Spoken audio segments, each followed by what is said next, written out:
Assalamualaikum warahmatullahi wabarakatuh. Jumpa kembali dengan Dr. Bambang UMY, mencoba menjawab dua isu yang sedang hot ya, sedang banyak dibahas. Yang pertama tentang adanya 25 relawan vaksin di Bandung yang positif COVID, dan yang kedua berita tentang seorang bupati yang positif COVID setelah vaksin COVID. Bagaimana ceritanya? Kita bahas setelah yang berikut ini. Para pemirsa, jadi begini, kalau dalam penelitian atau uji klinis vaksin itu para relawan dibagi menjadi dua. Kelompok satu atau kelompok pertama yang mendapat vaksin, suntik vaksin. Kelompok kedua, kelompok yang mendapat suntikan placebo. Placebo itu berarti seperti vaksin tapi isinya bukan vaksin, sama-sama bentuknya, warnanya itu dibuat sama sengaja. Baik pasien maupun ya relawan maupun peneliti sengaja ditutup, tidak tahu mana yang vaksin mana yang placebo. Yang tahu nanti asisten peneliti ya, nantinya dibuka setelah selesai penelitian. Jadi bagaimana ceritanya?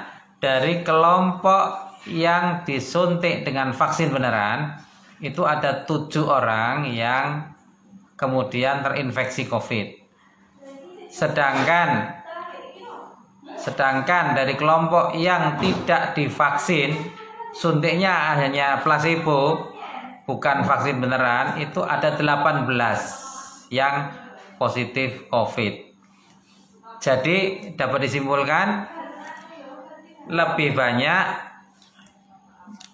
relawan yang mendapat placebo yang terkena infeksi COVID. Artinya kalau hanya data dari ini ya, kalau kita bandingkan dengan disuntik itu bisa mengurangi risiko terinfeksi dari ya 18 menjadi 7 dari katakanlah 8.000 relawan. Jadi 8.000 relawan yang disuntik vaksin COVID yang positif hanya 7, sedangkan 8.000 relawan yang tidak disuntik vaksin ada 18 yang terkena COVID. Artinya masih cukup bermanfaat ya dibandingkan ya 18 dengan 7 gitu. Jadi jangan salah, jangan lalu disimpulkan bahwa oh ternyata 25 orang yang disuntik vaksin relawan itu kena COVID. Enggak, 25 itu terdiri atas 7 orang dari relawan yang vaksin dan 18 dari relawan yang non vaksin atau placebo. Sekarang kedua, berita tentang positifnya COVID seorang bupati. Jadi setelah suntikan vaksin, ternyata Bapak Bupati itu masih ada kontak dengan orang-orang yang risiko tinggi dengan penularan infeksi COVID. Sebelum vaksin juga iya, karena ya beliau itu kan pimpinan wilayah ya, kepala daerah, bupati, jadi pasti banyak berhubungan dengan banyak orang. Ya, terus disuntik.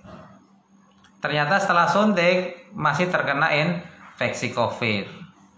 Walaupun beliau juga menjelaskan beliau hanya bergejala ringan sebentar, batuk, pilek, lalu setelah itu waktu mengumumkan positif justru tanpa gejala. Nah, jadi bagaimana? Jadi begini, suntikan vaksin COVID itu akan mempunyai nilai proteksi, perlindungan itu kalau sudah 2 kali suntik, itu pun lebih kurang 2 minggu atau 4 minggu setelah suntikan kedua. Suntikan kedua itu diberikan normalnya 4 minggu setelah suntikan pertama. Namun dalam keadaan emergensi ini, suntikan kedua diberikan 2 minggu setelah suntikan pertama. Jadi kalau baru suntikan pertama, lalu dia terinfeksi, ya bisa sangat mungkin karena memang antibodi yang terbentuk dari vaksin itu belum cukup untuk memproteksi terhadap infeksi COVID. Suntikan kedua pun kalau baru sebentar, belum 2 minggu atau 4 minggu, ya masih belum cukup kuat untuk memproteksi. Jadi bagaimana? Tetap diperlukan disiplin prokes, protokol kesehatan setelah vaksinasi pertama maupun yang kedua. Tetap saja karena risiko itu masih ada, memang akan semakin kecil setelah katakanlah 2 atau 4 minggu suntikan kedua. Setelah suntikan kedua, kalau masih suntikan pertama masih sangat besar kemungkinan terjadi infeksi. Nah, jadi jangan salah, Pak Bupati bukan positif COVID karena vaksinnya bukan, atau bukan berarti vaksin tidak mampu memproteksi, memang belum waktunya mempunyai kemampuan proteksi.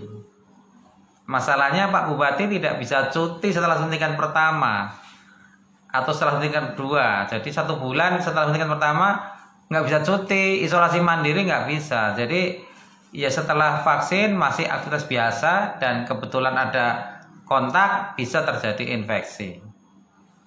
Jadi begitu para pemirsa, sudah clear ya.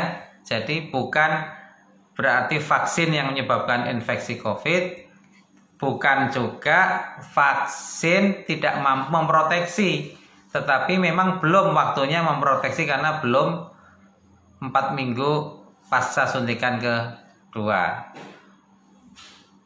Soal nanti berapa lama proteksinya kita juga belum tahu persis. Setelah vaksin kedua, berapa lama proteksinya kita juga belum tahu persis. Mengapa? Karena baik vaksinnya, bahkan penyakitnya kan termasuk hal barang baru. Jadi kita masih harus banyak melakukan penelitian.